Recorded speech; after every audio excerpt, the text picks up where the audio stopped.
Hello guys, എന്നോട് വിശേഷം എല്ലാവർക്കും സുഖമല്ലേ ഗൈസ്. അപ്പൊ ഇന്ന് നമ്മൾ അത്യാവശ്യമായിട്ട് ബാഗിൽ പോവാണ്. നമ്മുടെ നാട്ടിൽ വന്നുകൊണ്ട് കുറച്ച് കാര്യങ്ങളൊക്കെ സോർട്ട് ചെയ്യാനുണ്ട്. അപ്പൊ ഞാനും ചേട്ടനും കുഞ്ഞുമാവയും അമ്മയായിട്ടായിരിക്കും പോകുന്നത്.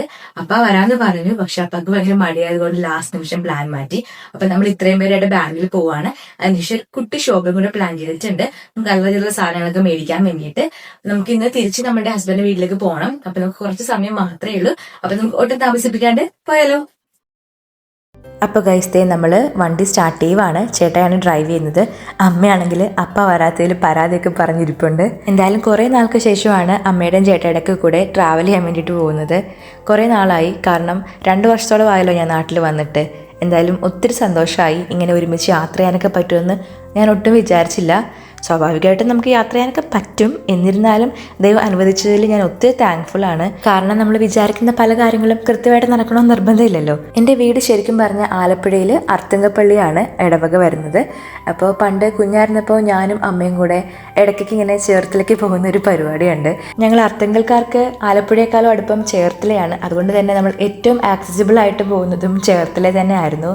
ഡ്രസ്സിനാണെങ്കിലും അതുപോലെ തന്നെ എന്ത് സാധനം മേടിക്കാനാണെങ്കിലും ഓടിപ്പിടിച്ച് ബസ്സിൽ കയറി ചേർത്തലേക്ക് പോകുമായിരുന്നു. അന്നൊന്നും കാറില്ല, നമുക്ക് കാറൊക്കെ ഇപ്പോഴാണ് വാങ്ങിയത്. ആക്ച്വലി ഞാൻ വാങ്ങിച്ചു കൊടുത്ത കാറാണ്. അതിൽ തന്നെ യാത്ര ചെയ്യാൻ സാധിച്ചതിൽ ഞാൻ ഭയങ്കര പ്രൗഡാണ്. എന്തായാലും ദൈവത്തിന് ഒരുപാട് നന്ദി. ഞാനും അമ്മയും കുറേ അങ്ങ് സംസാരിച്ച് പോകുന്നുണ്ട്.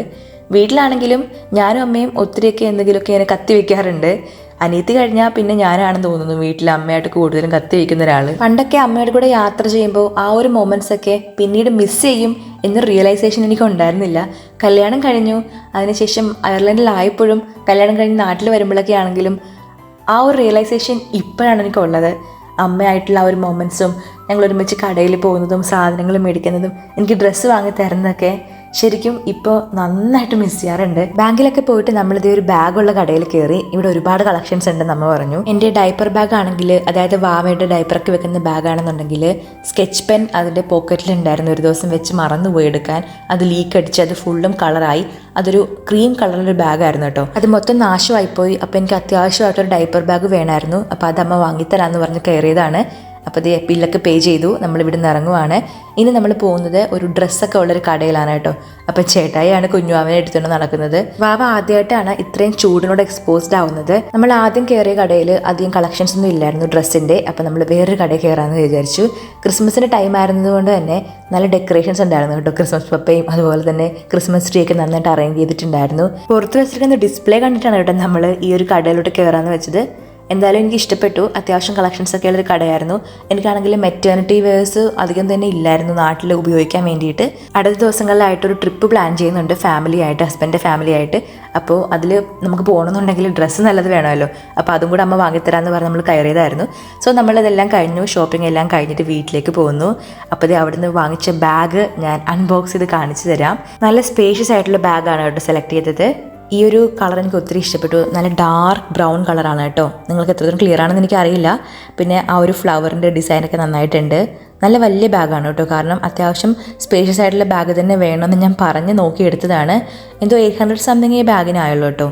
എനിക്കാണെങ്കിൽ ഇത് വേർത്തായിട്ട് തോന്നി. കാരണം ഇത്ര നല്ല ക്വാളിറ്റി ഉള്ള ബാഗൊന്നും നമുക്ക് അധികം അയർലൻഡിൽ അധികം കിട്ടാറില്ല. കിട്ടിയാൽ തന്നെ അധികം ക്വാളിറ്റി കാണത്തില്ല. ഇനി നല്ല ക്വാളിറ്റി ഉള്ള ബാഗ് കിട്ടാനാണെന്നുണ്ടെങ്കിൽ നല്ല എക്സ്പെൻസീവ് ആയിരിക്കും. അപ്പോൾ ഞാൻ വിചാരിച്ചു നാട്ടിൽ നിന്ന് തന്നെ നല്ലൊരു ബാഗ് മേടിച്ചിട്ട് പോകാമെന്ന്. എന്തായാലും മേടിച്ചത് വെറുതെ ആയില്ല. എനിക്ക് ഒത്തിരി ഇഷ്ടപ്പെട്ടു. ബാഗ് ഇഷ്ടപ്പെട്ടെങ്കിൽ താഴത്ത് കമൻറ്റ് ചെയ്യണേ. നല്ല സ്റ്റൈലിഷ് ആയിട്ടുള്ള ബാഗ് എനിക്ക് എന്തായാലും വേർത്തായിട്ട് തോന്നി വാങ്ങിച്ചത്. ഇതിൻ്റെ കൂട്ടത്തിൽ നമ്മൾ മറ്റേ കടയിൽ കയറിയപ്പോൾ 2-3 ഡ്രസ്സും കൂടെ വാങ്ങിച്ചിട്ടുണ്ടായിരുന്നു. അതെന്തായാലും ഞാൻ ട്രിപ്പിന് പോകുമ്പോൾ നിങ്ങൾക്ക് കാണിച്ചു തരാം. അത് ഇഷ്ടപ്പെടുമെന്ന് വിചാരിക്കുന്നത്. അപ്പൊ അത്ര ഇന്നത്തെ വീഡിയോ എല്ലാവർക്കും ഇഷ്ടപ്പെടുന്നു വിചാരിക്കുന്നു. ഇഷ്ടപ്പെട്ടാൽ പ്ലീസ് ലൈക്ക് ആൻഡ് ഷെയർ ചെയ്യുക, സബ്സ്ക്രൈബ് ചെയ്യുക, സൈൽ കണ്ടപ്പോഴേക്കും ടപ്പേ കഴിച്ചു പൊട്ടിക്കുക. അപ്പൊ കിട്ടുന്ന വീഡിയോ ആയിട്ട് വീണ്ടും കാണാം. അതുവരേക്കും ടാറ്റ, ടേക്ക് കെയർ ആൻഡ് സനിയോ.